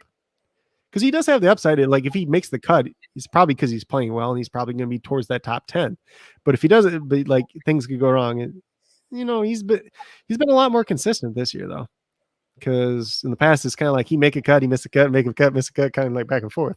And this year he's made, 7 out of 8 cuts or something like that last 8 events. So pretty good. Then Jonathan Vegas here, who has good course history here. He's had a couple decent events the last couple of weeks too. So kind of safe guy, probably limited upside, And then after him, Siwoo Kim, that's a guy that's had a lot of success at this course. And I think he's made all but one cut this year. So he's a relatively safe play too at 1.2. We got KH Lee, who is playing well. He's made 10 straight cuts. He's a cut maker. He's not a guy that's going to finish very high though. And he's really good at TPC courses. Mm-hmm. Yeah, but he's a guy that like if he gets top 20, you'll be happy with him. Yeah. But like when you're looking at these multipliers, like when you look at his multiplier and you see guys that have more upside, Tommy Fleetwood, Chris Kirk, even Siwoo Kim there, Mark Leishman's down there too. Keegan Murray's got top 10 here. So like when you see guys like that are actually playing pretty decent, they have reasonable course history here too, and they have more upside, it's a little bit harder to play guys like KH Lee. Obviously he looks a lot better on sites like DraftKings because he's a guy that's pretty much guaranteed to make the cut. Nobody's guaranteed to make the cut, but he has he's probably one of those guys that's closer to the 80%, which is really good. Then we got Mark Leishman, 1.2. He's been playing reasonably well. I know the last 2 rounds At the Arnold Palmer, he shot 6 over on both rounds, and that kind of killed his day overall. But up until that point, he'd been playing really well. He's got good course history here, too. Everybody kind of played terrible last week towards the end anyway, so don't want to take that with too much. You only want to take it with a grain of salt so much. Keegan Bradley's actually been playing better lately. He's made his last 5 cuts. He's got good course history here. He's got top 10 finish before. So that's somebody like he's in my $1 lineup with somebody that I'm going after those high upside guys with. Keith Mitchell has been playing pretty well lately. Kind of fell apart at the end of last week like everybody else, though. He's got decent course history here. He's got a top 10 finish. So a 1.25 guy you can take a chance on.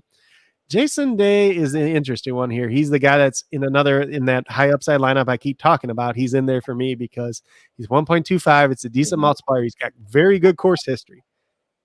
He's started to play better as of late again. He withdrew last week because his mother died. So obviously thoughts of prayers go out to his family, but you don't know where his headspace is at this point in time, how much he's able to concentrate. So it's a lot riskier play than it would be, if everything was going right, if he just came off playing last week and everything like that too.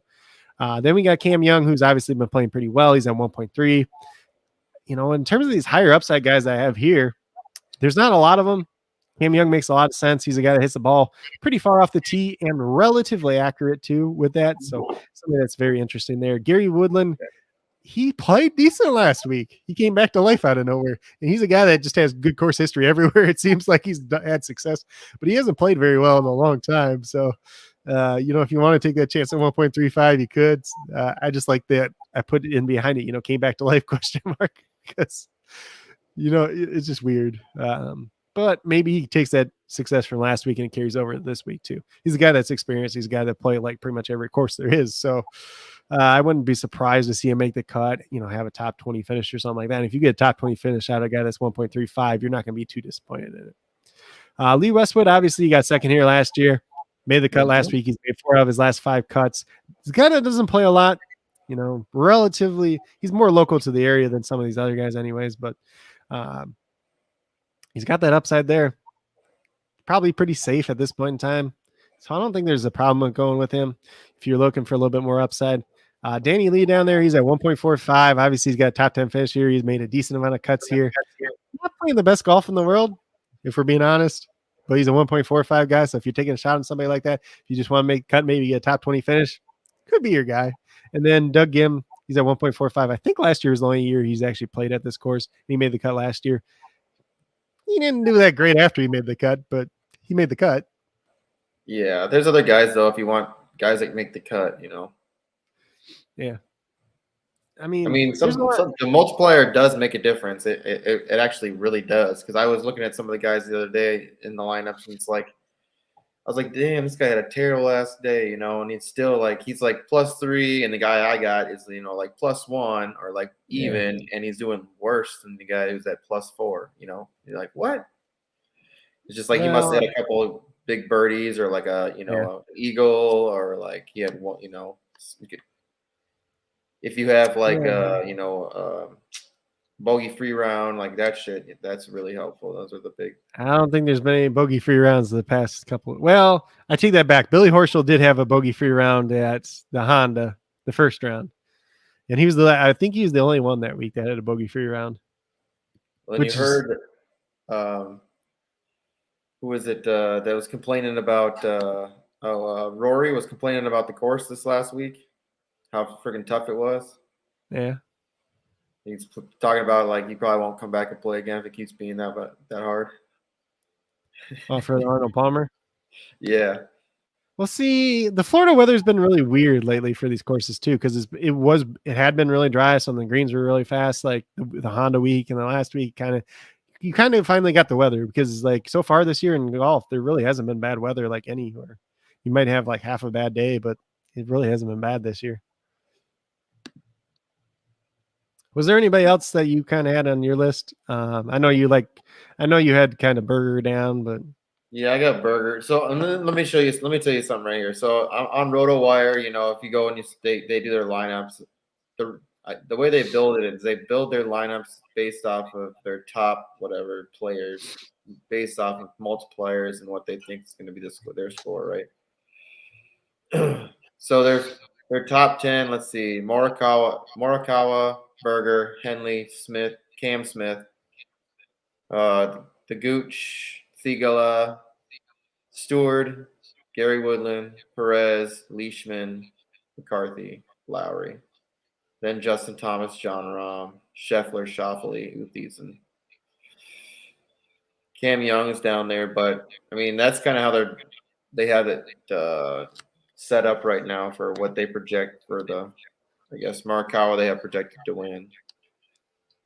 But he's made 7-7 in the last, or left 7 for 7 on cuts here. It must be here, or is it the last 7 times? His last, because Morikawa has only played here 2 or 3 times. But like Henley's 10 for 10 right now. I mean that's awesome. Like Leishman's 9 for 9 right now and made cuts. Yeah. Schauffele is 7 for 7 on made cuts. Like that's shit's crazy. Yeah, they're only going back so far in the season. Because I know Henley missed a cut early in the year when he was chalk too. Yeah, they must have just. It's weird because they only have, maybe it's just for.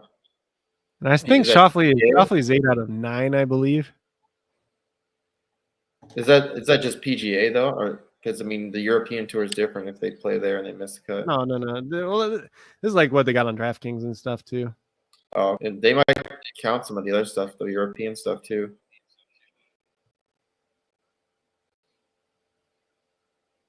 Maybe. So I mean, I guess I like Berger, but the crazy thing is like I didn't look at this. I'm gonna show you my lineups, and I set them before I even looked at this because David hit me, or I think David hit me up about it, and I looked and just looked to see what they had, and I'm like, what the fuck? It's pretty much my lineup.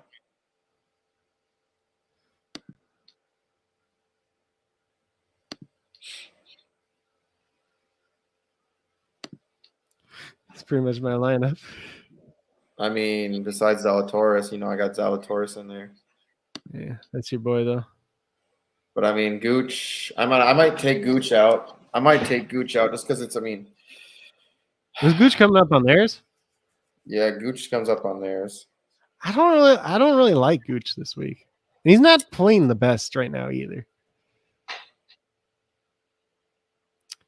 That's what Mayo and a couple other people were saying. Gooch is a good play too, but they might fade him just because of the super chalky play. We do have 2 basketball. Got a couple basketball lineups too. Orlando Magic starting Cole Anthony, Jalen Suggs, Franz Wagner, Wendell Carter Jr., Mobamba. So Jalen Suggs is playing tonight. And the Timberwolves are starting D'Angelo Russell, Malik Beasley, Anthony Edwards, Jaden McDaniels, and Karl-Anthony Towns. So Beasley is starting tonight. That's cool.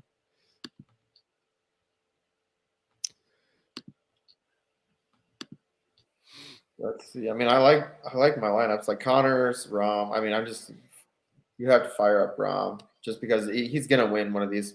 I mean, he's playing. The only thing that's wrong with him right now is his putting. If he figures that shit out, it's over.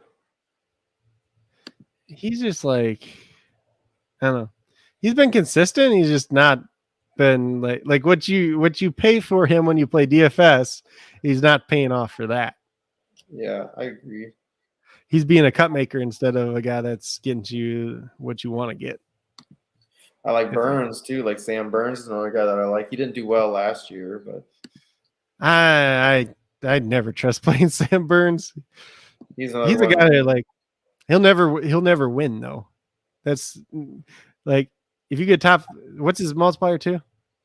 Shitty. Yeah, like so. Here's the thing: if he's in contention the last day, he always falls apart too. Yeah.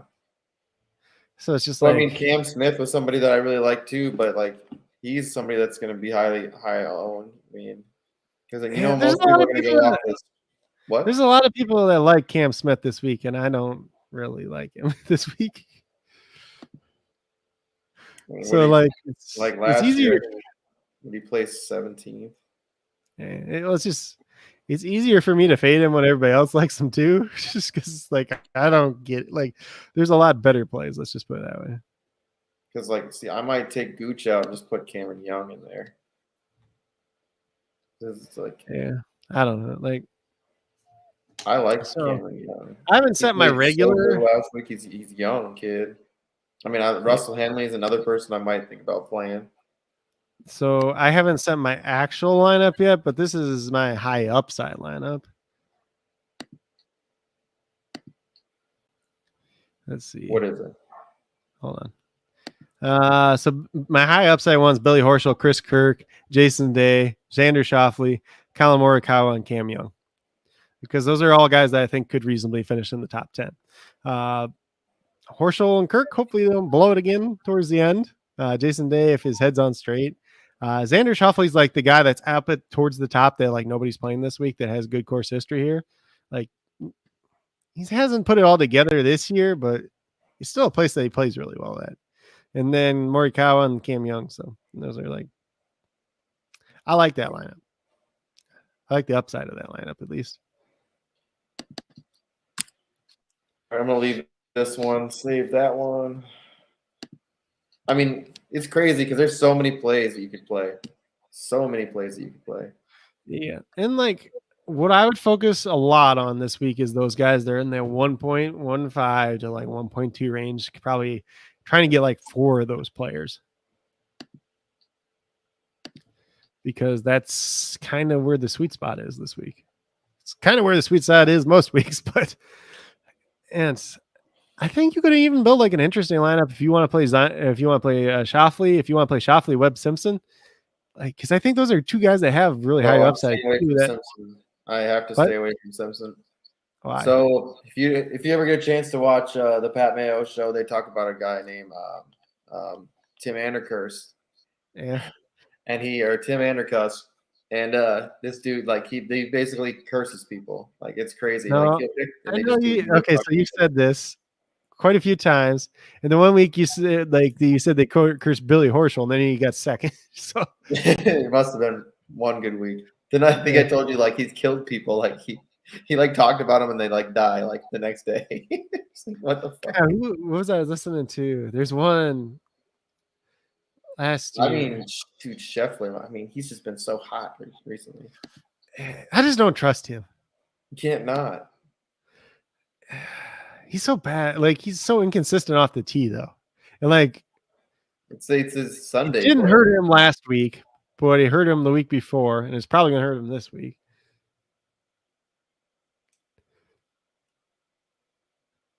He's been making up for a lot of stuff lately. Yeah, he's moving up in this FedEx. I don't know. What? He's not number 1 in the FedEx, is he? Is he? He's got 2 wins in this year. He takes over the top spot in the FedEx Cup standings heading into the Players. Yeah, because it's only this year. If he gets another win, dude, he might be the top player. Not in the world. That's not what I mean. I mean just like might have the best like resume. Yeah. I mean, you could say the same thing. Like if Morikawa wins this week, he probably has one of the best resumes too, because he won last year. Did he win the Masters last year? Is that what he won? No, that was Matsuyama. What did Colin win last year? Morikawa. He won one of the majors last year. So let's see. I'll look it up. Right here. World Golf Championship Workday champions at the concession. At the concession. That was right before the Players.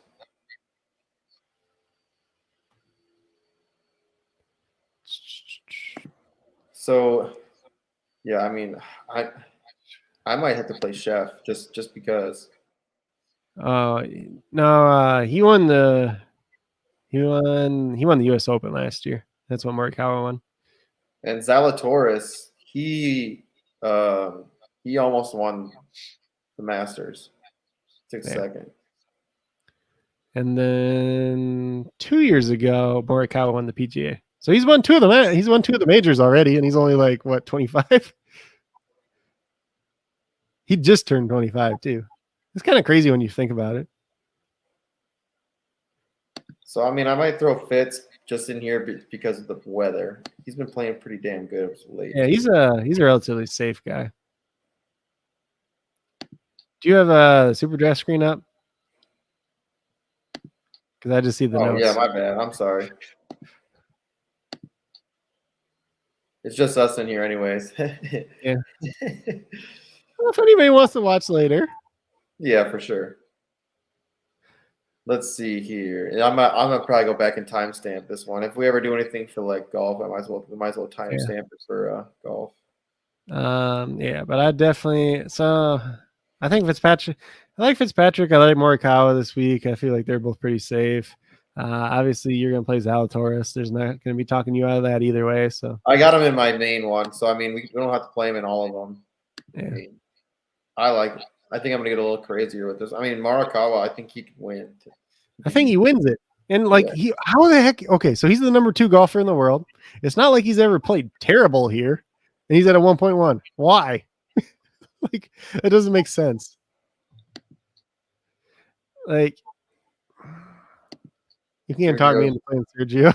I know you don't want me to play Sergio. Like he had a top 10 last year, but I this mean, the week. I might throw Henley in here.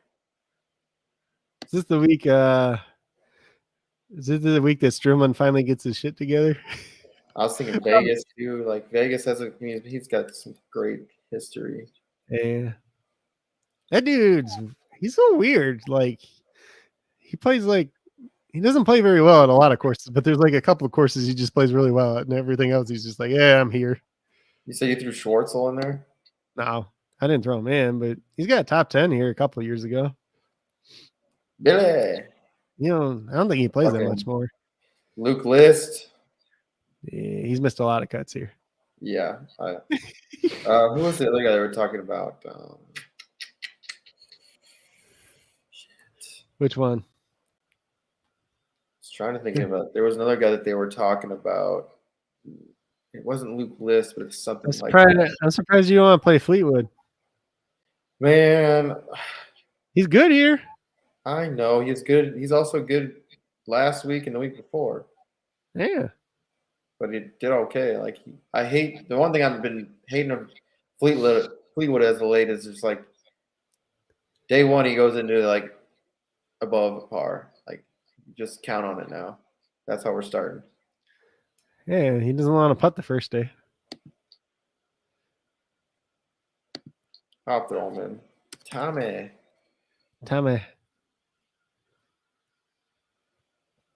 I'm gonna play Webb Simpson just because you said not to. Just gonna play the worst part is like there's so many good plays that like I'm like I kind of want to play this guy. I kind of want to play this guy. You know. There's no way Thomas is gonna get. What? Justin Thomas. Like just thinking about. He's actually. So the thing about him typically is he usually has like one really bad day, but he's actually played pretty consistent lately.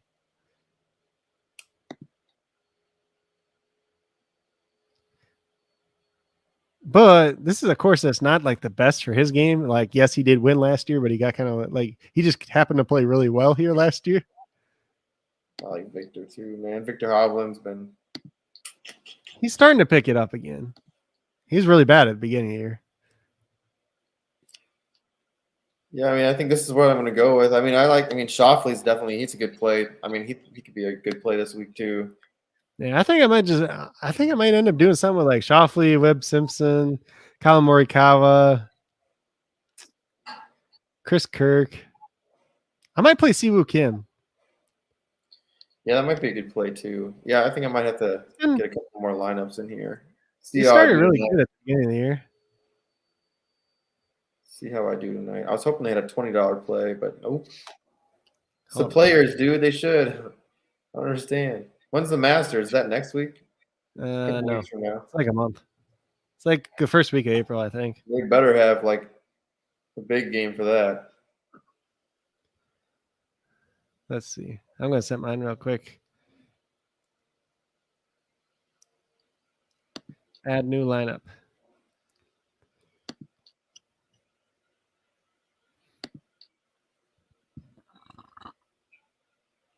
Yeah, I mean, Kokrak could be an all right play. He plays really. Yeah, no, I know. Good here, but he can't putt. Finau's probably going to be very popular. Who? Finau. It's I don't think weird. he'll be that popular. He doesn't have like the greatest track record here. I know, but everybody knows me now. Yeah. New This is season like should the be first. big. It's like the first week I haven't talked about Sanjay. Yeah. Yeah. Is he He's even only in missed this? two cuts. He's only missed 2 cuts this year, but he doesn't play good here though.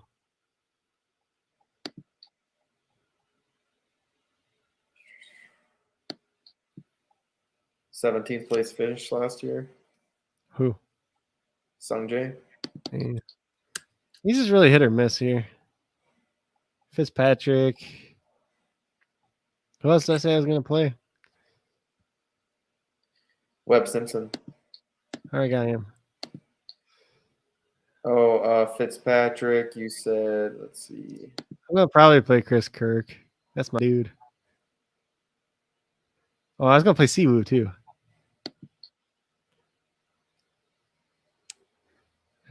I'm tempted to play Lee Westwood though. Play Lee Westwood in this one, I guess. Because, okay, so if you told me that a guy got second place here last year, he's made 4 out of his last 5 cuts, you wouldn't think his multiplier would be 1.35, would you? No. Nope, but that's what Lee Westwood is. So I got Shoffley, Morikawa, Webb Simpson, Matthew Fitzpatrick, Lee Westwood, and Siwoo Kim. Never thought I'd have those 6 guys together. Gotta have kind of, yeah, I like that. Let's see, who else is at the 1.3? Cam, right? Cam Young. Cameron. I'm still happy because I got Jason Day in my like risky lineup. I like Jason Day.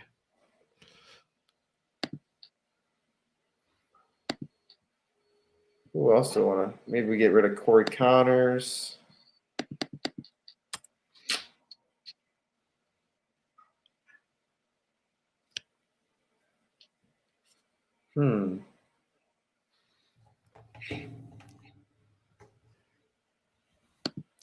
Fitzpatrick. See where you're at.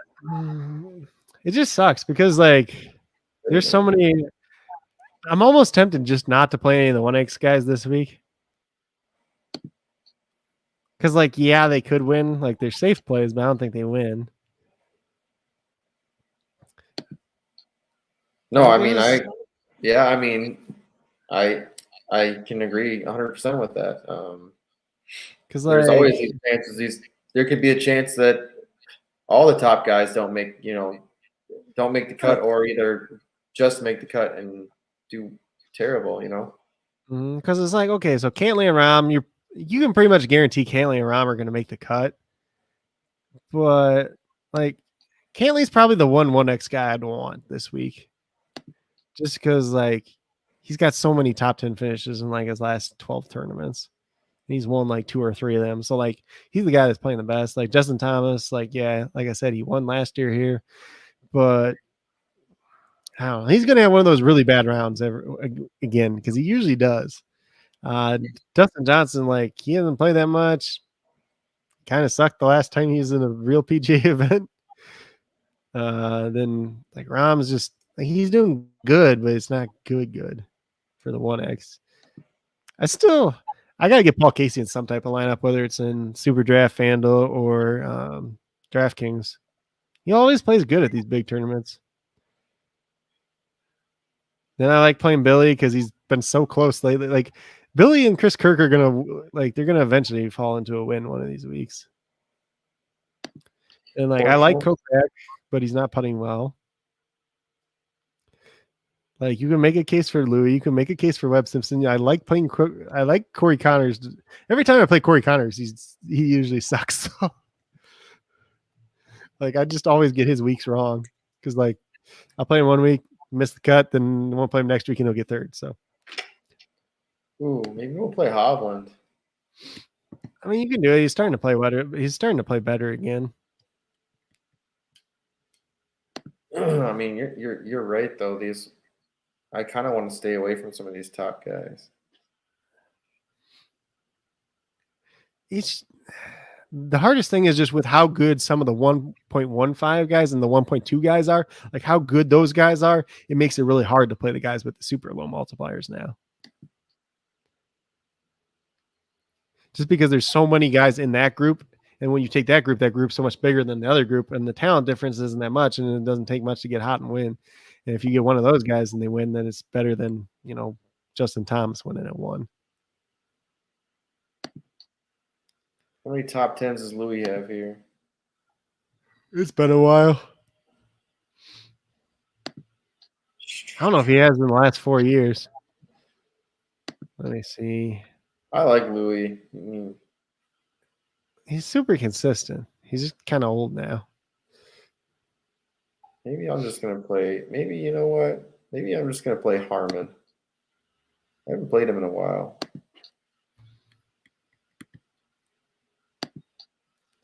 As long as he don't screw up. Well, that's anybody.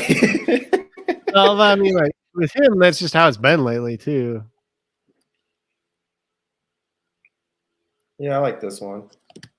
Westwood and Cam Young, little upside plays. Harmon, Berger. I mean, I know you don't like Berger, but I just, out of all the guys that are at the top, like he's the most risky guy that is way up at the top to miss the cut. That's just my opinion. I'll take it.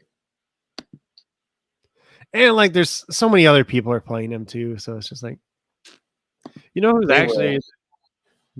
actually the most polarizing guy this week? Like just listening to people talk. Oh, It's actually Brooks Koepka. Yuck. Because like some people are really on him this week, and some people are like staying far, far away from him. Neiman's a good. I heard Neiman's a pretty good play too. Not on here. I think he's worth less on like DraftKings. He's just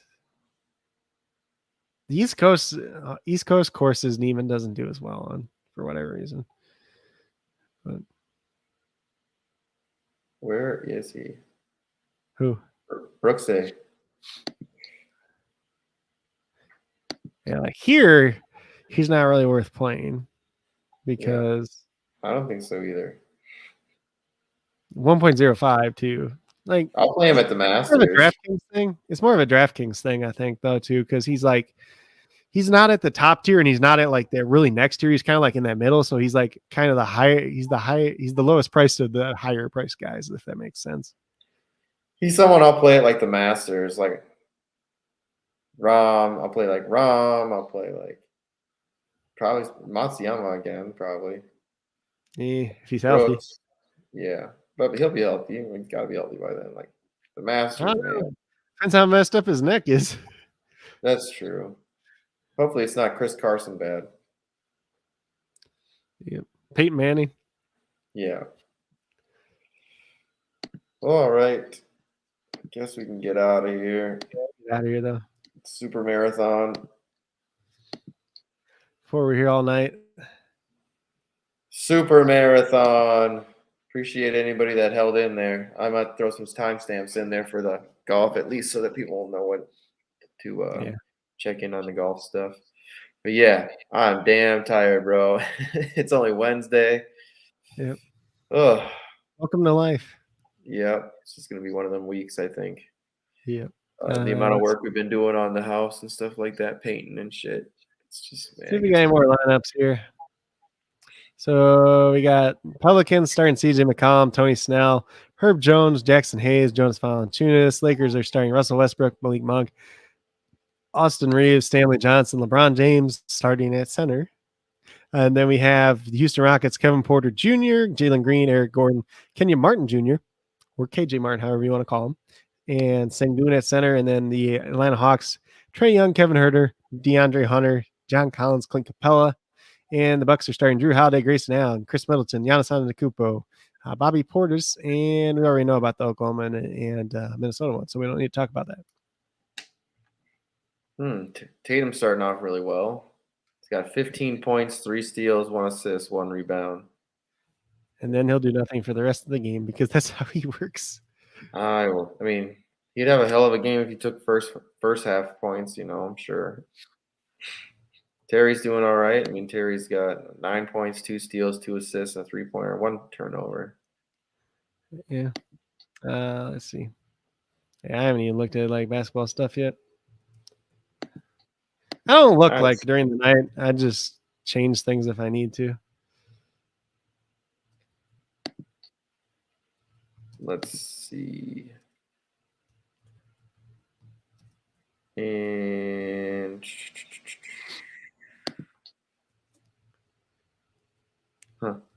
especially on 12 game slates, I'm like, yeah, screw it. All right, let's get the hell out of here. Yep. Tell them where to find you at, brother. So you can find me on Twitter at Coach Craig Sport. You can find me on YouTube at Coach Craig Sports. You can find me on patreon.com/Coach Craig Sports. You can find me on the Stacks app at Coach Craig Sports as well. All right, and make sure you guys are following on YouTube for sure. I mean, you should already be following anyways. And smash the like button on both of ours. If you can, at least get subbed up on both if you can. And then make sure you're checking out his videos too during the day because he has stuff for DraftKings and FanDuel and updates injuries throughout the day on that video and all that awesome stuff. So make sure you're getting in there and getting all the information you can get. You don't want to leave any money on the table. Nope. And you can find me everywhere: Twitter, Instagram, YouTube, Sleeper. It's Sleeper Bot and SuperDraft, all JC Money Design. Make sure you go follow me everywhere. New things coming soon. We're gonna be in talks this weekend, so we can try to get this film room stuff going. Yeah, I want to get that program we talked about, so we can have some awesome. We want to stand out. Okay, yeah. Because nobody's got that shit. But anyways. We'll be back tomorrow, talk some more basketball. I think then there's no SuperDraft Pro stuff tomorrow because, golf will be going on. So we'll have extra time to talk basketball lineups. And I think on Friday is also basketball, right? Or is it MMA's on Saturday? MMA's on Saturday. Friday is one of those pick 15 ones. Oh, okay. So that should be real quick. We can do that in 5 seconds. Yeah, for sure. And then I think, Saturday should be MMA. But we need to get somebody on here for MMA. You should get your buddy on here for MMA. Yeah, I'll see if he's free this week or not. And then NASCAR, Andrew will be back. And then maybe you said your other buddy will be on. Then we could actually have a cool debate, like where we talk and go through. Then those two can go back and forth, which will be nice. Yep. Then we can just sit here. Yeah. It'll be nice actually too, because it getting a lot more knowledge from NASCAR. I mean, not a lot of people, especially, for you and me not knowing a ton, we've been winning money in it, which is nice. So if we have some legit, let's play the guys in the back that I know are good. Well, what's crazy is I was trying to explain on our show the other night, or not our show, but for Wendy's little thing that she does, her meeting, they didn't understand, how NASCAR works. So I was trying to explain to them, some cars will get moved to the back because they get penalized and shit like that. And that's something you got to know. And if you don't know that, you can start with negative points. Yeah. Like sometimes those guys pay off. Like Carl Larson went to the back and he still ended up winning, but same thing with Carl Larson. Well, Kyle Busch did the same thing too. I don't think he won, but he got up there. He was in last, and then he but for NASCAR, that's the important thing too. Is if you are starting in the back from the practice stuff, and you're already starting at 31, that's fine. But it's when you're supposed to start 6th. And then it's the day of, and you fail inspection, and you get put to the back. That's what you got to look out for. Kyle Larson was supposed to start in 2nd, I think. I think he's 3rd or 4th. Second. Yeah, we'll look at that. It's a story for a day that we've already had. Yep. All right, let's get out of here. See you guys tomorrow. Appreciate everybody. Appreciate you, brother, for being here always, hanging out with me, talking sports. It's always a good time. Peace out. Pushing forward, coast to coast, state to state, city to city, Floyd Dilly like the late great Biggie. Baby. Life ain't sweet if you know what I mean. Try to go legit and follow my dreams. Life ain't sweet if you know what I mean. Try to go legit and follow my dreams. Life ain't sweet if you know what I mean. Try to go legit and follow my dreams. Life ain't sweet if you know what I mean. Try to go legit and follow my dreams.